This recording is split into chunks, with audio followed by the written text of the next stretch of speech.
Good morning, everyone. So today I'm going to try out the new sets here, the Sweet Cardlets 2 by Becca Feekin for Spellbinders. Spellbinders did send these items free of charge for my review, and all opinions are my own. Any links I have in the description box are affiliate links, which means I'll make a small commission if you purchase items to those links.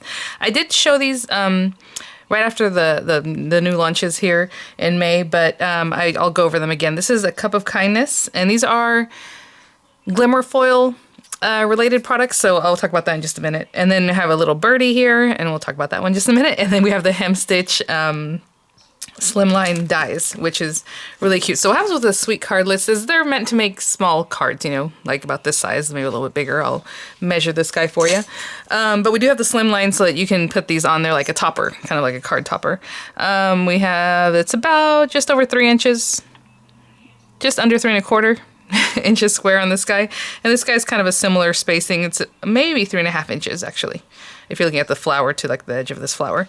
And then the hem stitch dies, let me just show you the largest one. I think I measured before, but it'll cut 3½ by 8½ perfectly. So if you like your slimlines to be 3½ by 8½, this will cover the whole front of it, or you can just kind of play with that however you like. And then of course the descendant size there, and you can pop this guy in there. You don't have to use it, but the hem stitch, I mean, oh, I'm using it. That's so pretty. I love it. So you pair them up together. You can even make frames if you were to do it like this, you know, because then you have this frame that has a little hem stitching. Oh, we'll see. So, and then again, they keep going in on the different sizes there. And so what I meant was, as far as that they're hot foil glimmer plates, is that this puts your little foil in there with the dots. This will do the foil like kind of border. These are something you can cut, you know, with a trimmer after you're done, or if you want a fussy cut, however you want to do that. But these do come with an outline die for it. So we have this cute little teapot. The glimmer is going to be all the area you see here, and then this can cut it out, color in however you like. Use colored paper already so that you just have your line on that pretty paper, however you want to use it. The little hearts, I was kind of looking at this, I saw one of the ideas, and this looks like the steam coming out of here, and I was like, oh, that is too cute. So we have the little foil hearts you can do, the die to cut that, and then your teacup. So that's that guy, and then it has your My Cup of Tea. And a little birdie is this one here, again with that beautiful little frame that foils. You have a foil bird, you have the cut out, or the outline of the bird that you can cut. And then we have a little birdie told me it's time to celebrate, you're amazing, and it's your birthday. And then the hem stitch dies. So I'm going to do, what I'm planning on this video is I'm going to fire up my foil press. That's what I have. Spellbinders has a glimmer machine that, you know, is their foiling machine. I'm going to use Spellbinders foil. I've played with that a little bit, so usually you have to use the medium temperature on the foil press. We'll talk about that in a minute. And I usually go for like 30 seconds, 25 to 30 seconds. It just depends, and really I just have to try it out. So we'll see how we do that. Always try to use the smoothest paper you have to get the best you know, impression, or get the best foil going. I actually just got my Glimmer of the Month, which is funny because I was like, oh, I'll probably use like a gold foil, and it came with my gold foil. So this is the monthly kit. I'm not sure if it's still available right now, but if it is, I'll have the link in the description box. Again, this is the one I picked up myself, the Glimmer of the Month. And this one comes with polished brass, actually. That's really pretty. Either way, I like this color, so I was like, okay, I'll go with that one. And interesting enough, this one does have little banners that we can cut, so I thought, oh, well, I might use those. It depends. We'll see what we do with our foiling. It also has the sentiments too, so I was like, well, maybe I'll mix and match these somehow. So I'll put that to the side for now. I'm going to grab my foil press. I think I am going to use, if I can find it, my Bristol smooth paper, because it's smooth, and then I want to color these in with like a watercolor effect. You can color them in however you like, but I figure with the foil, and then just kind of put a little water touch kind of feel to it. I think that'll be pretty, but you want to do that with specific papers, right? So I'm gonna grab some papers and things, and I will be right back. Just to get this going, got to turn it on, and then also it beeps, but you also have to turn it on. I want medium kind of temperature, and again, I want to go for like 30 seconds. And I just grabbed a sheet of my Bristol Smooth. I've had it for a long time. There was a receipt in there actually from Beverly's Crafts. So this will just heat up, and when it's ready, it'll beep. Which is a place I used to go to all the time. It's a super cute little store. It's kind of like, you know, it's a craft store. They had kind of more like Joann's because they had fabric and things. And I guess they're sprinkled here and there throughout places, but in Monterey when we used to live there, and we haven't lived in Monterey in 10 years now almost. So hopefully the paper's fine. So it was just this big Bristol smooth thing, and this is huge. So I bought it this way because I can cut it down and use it for stamping and things, and this also takes alcohol ink pretty well, actually, now that I think about it. Maybe I should try it out for that. But very smooth. The other side is a little bit rougher, so I'm going to use the smooth side.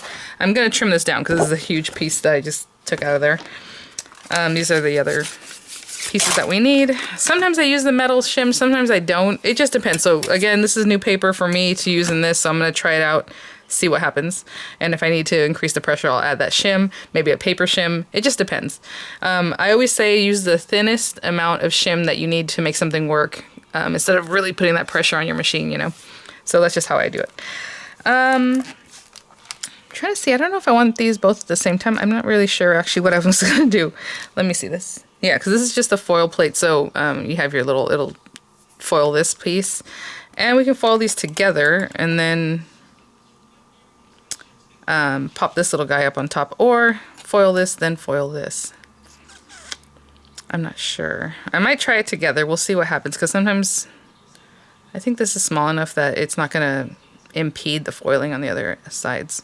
So I'll do that at once. I'm going to cut this out probably just as a square, so I'm not too worried about where it lands on this paper. But let me see about the sizing of everything. About that wide. I'm just going to cut this paper down.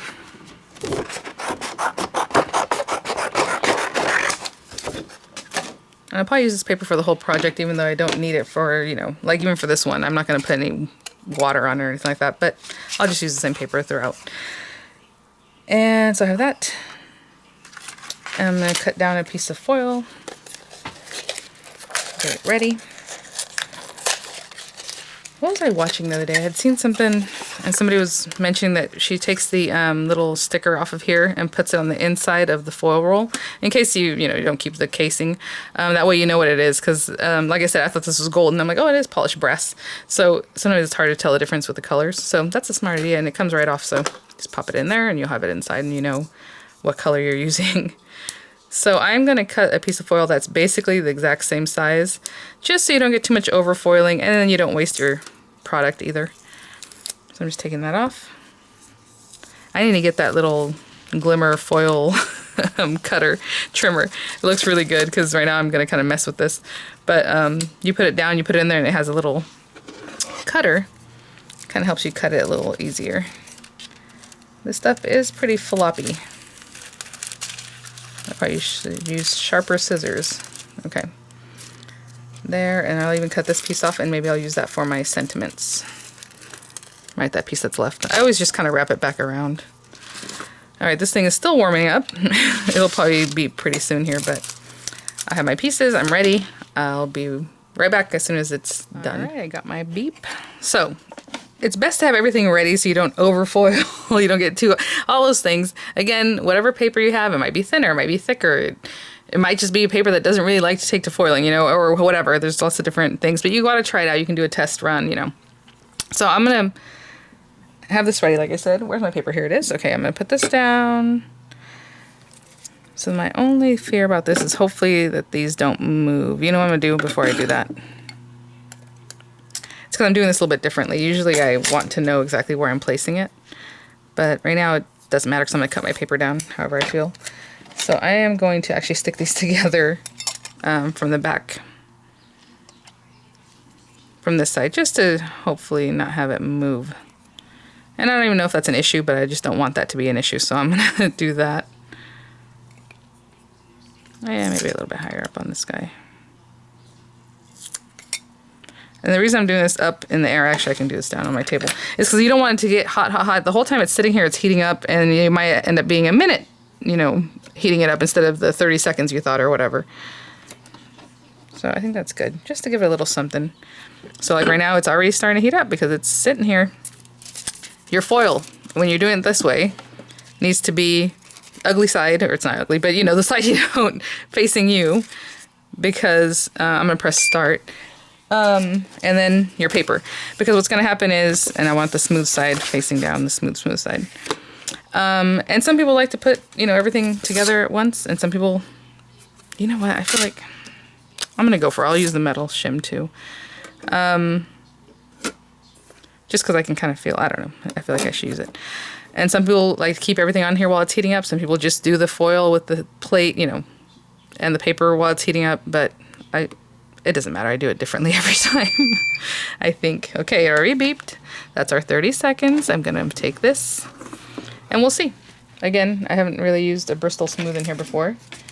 Sorry, my machine is super loud and I just realized I had something in the way. Okay. Actually, it's not too loud, especially now that I've tucked it away in the corner over here.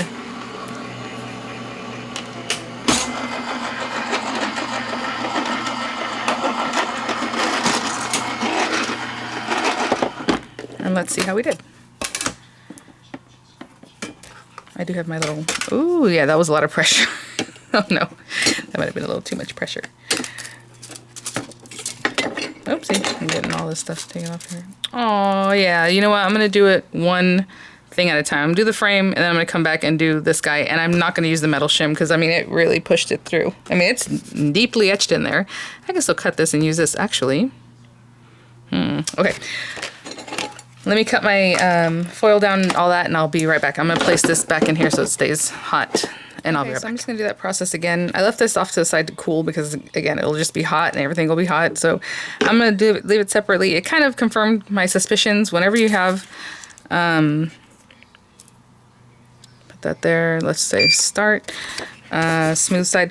Whenever you have two plates, they kind of, one might block the other one from doing its thing, if that makes sense. And I'm just going to actually put a little tape on this. Oh, you know what? It wasn't hot enough yet. I'm gonna probably run it again for 15 seconds because you heard that beep. It was reheating. So I'm just gonna leave it here. When it counts down, I'll add that much time back or so. Okay, there it goes. And then I'm just going to add about that time. And same thing. Oh, you know what? I said I'm not going to use the shim. Actually, I think for the outer one, it was okay. It was just that inner one that was too tight. So let's just do that. And I will run it through.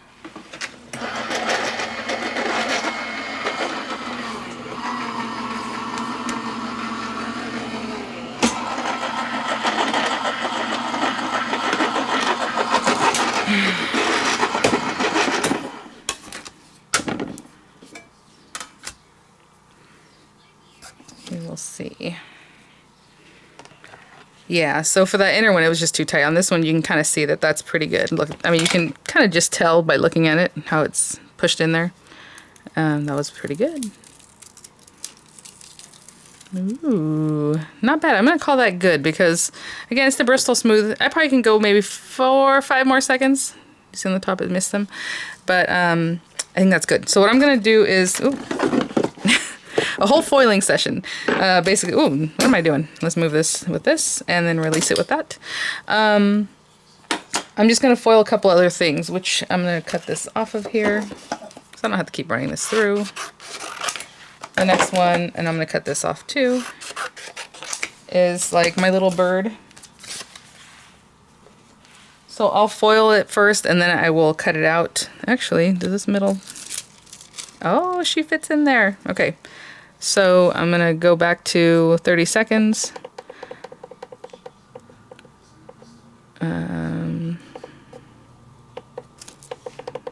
Sorry, it wasn't taking my pushing it there. I'll take that. I'll take this little extra bit.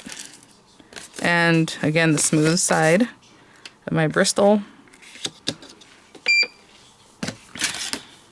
I am going to use this metal shim. I don't know why I'm just addicted to using the metal shim, but it doesn't always need that. Again, test it out. If it's so far like this other one, then, you know, that's too much, right? But it's okay. So on this one, I'll just do this. Again, I'll run it through. I'll do the same thing for my little teacups and the frame around the bird. When I come back, we'll start kind of coloring some of the things and start putting some things together. Let's try this one.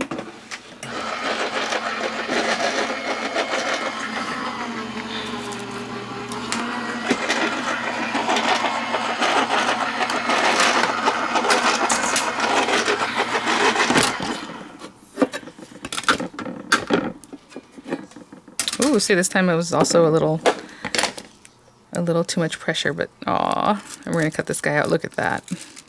So cute. Okay, I'll be back. I just want to show you, I ditched the metal plate and look at that. Perfect. That's what, I don't know. I just, you know, you got to try it out. Yeah. And actually when it came off just like that. So really lovely.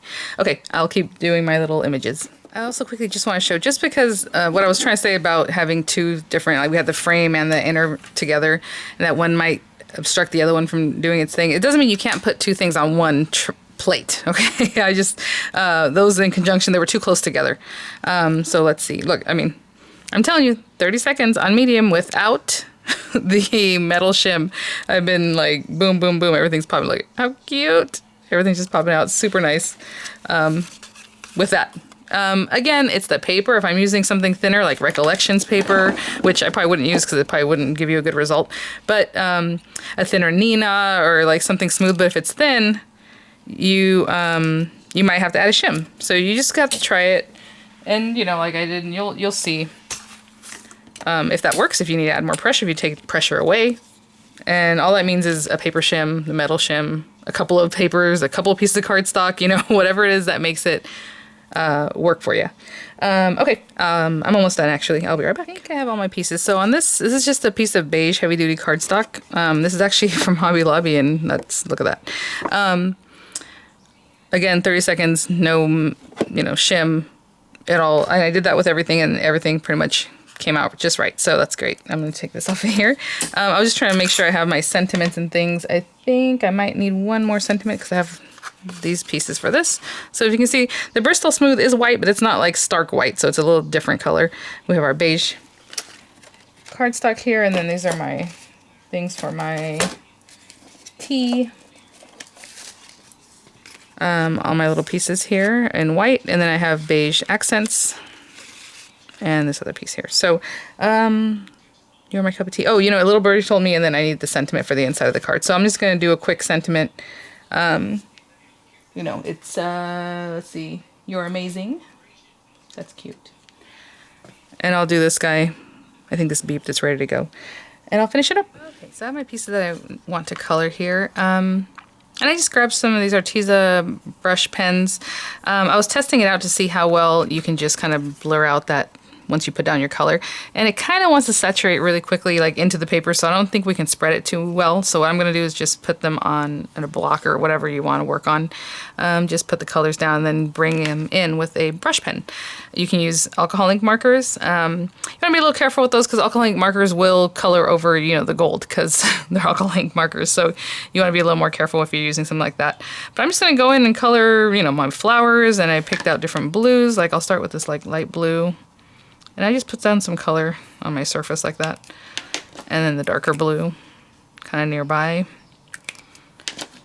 And I think this is, I don't want it super, super wet, but just wet enough to pick up the color. And just come in and add a little color. And again, you guys know how I do this. When I literally say add a little color, I mean just that. Just a little color. You know, wherever I think it should be darker, and then pulling it into where I think should be lighter. So like here, I'll start with the darker blue and just pull it so it kind of goes to a lighter blue. And you can keep working it however it is. So that's all I'm going to do with pretty much everything. The little teacups, my little birds, my flowers. Really keeping it pretty simple and pretty, hopefully. Just like that. Okay, I'm going to color them in, get a little beak going and all that. Probably leave this underbelly a little bit white. Maybe I'll bring in some gray just so it looks like I did something with it. Like I take like a really light gray. This one has kind of a blue tone to it. Hold on. Parma gray. Maybe just a little bit of that.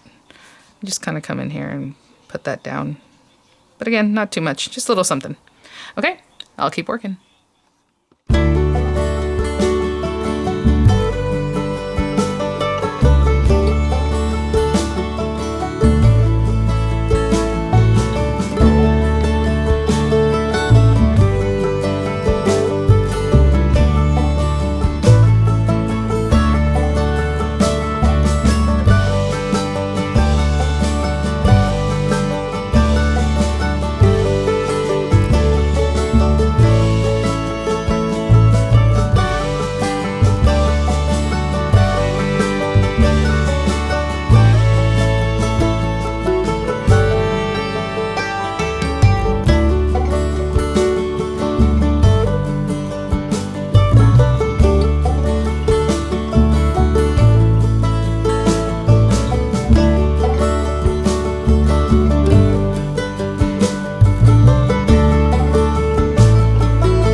should have mentioned I was going to do a couple of cards, maybe two or three in this one video, so I have all these different pieces. I just did these, so I'm going to let them, you know, rest so they can dry.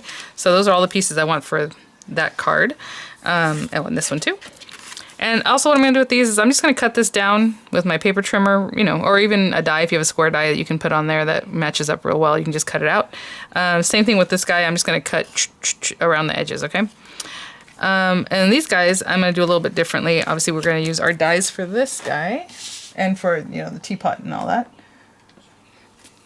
So I can see pretty well in here, so I think I don't need to make an aperture, but I've shown in other videos how to make an aperture. If you just run your die, tape it down, run it through a piece of scrap paper, you know, so let that little negative part pop out, and then it's still attached with the tape to whatever paper you stuck it on, and you lay it over this, and when you open this up, you can see perfectly through your paper, you know, where you're going to cut, and then you just lay it back down and run it through. But I think there's plenty of area around this that I can see exactly where we're cutting, so I'm just going to eyeball that one and stick it down.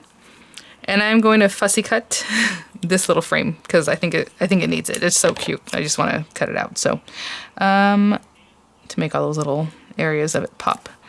So I'm going to stick that down, and I'm going to put plenty so it doesn't move. Run it through your die cutting machine.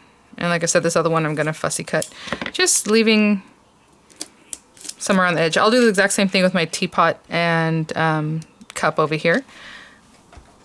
I like to use cutter bee scissors or anything very fine like this when you go to cut things like this. And whenever I talk about fussy cutting with you guys, I've always said, bring it in, and like on this, I'm not going to go chop, chop, chop, chop around the circle. It's going to be rough and not that great looking. So what I always do is I apply pressure with the scissors, but I turn the paper with my hand, my non-dominant hand, my left hand in this case. And you can move like you saw me move, but I didn't like chop in it as I moved it.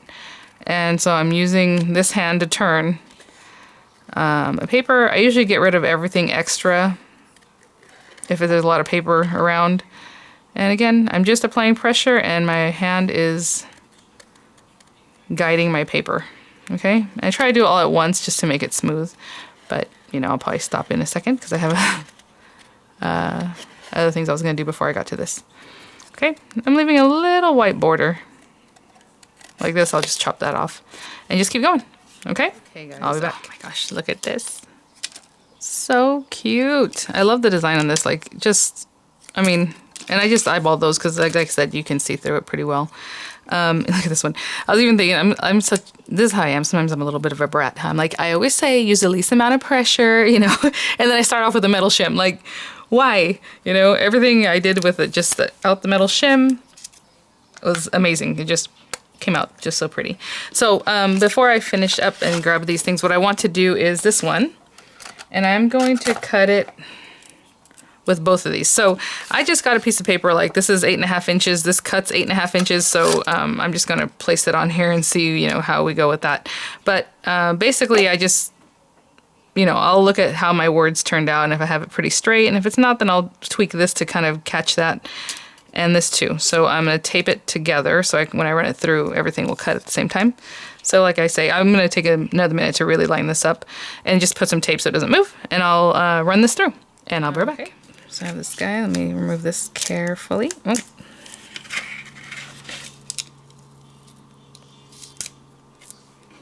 Wow, super cool. So this, like I said, does take up the whole front of your card. So if you want it to be a little small, you can take a little edge off the edge. You can cut your own mat and then still use the insert, however you want to do it. So I'm going to put that all the way down. I'll use my glue and put glue all over it and really, really just glue that down. And then I'm going to get some dimensional adhesives on the back of these guys. So on the back of this one and on the back of this. And I think what the little birdie told me, and then when you open it up, I'm going to stick the "You're Amazing" on the inside. So I'll be right back. Turn my cards over and just really give them a squish, especially when they're taking up the whole front. You want to make sure everything's stuck down.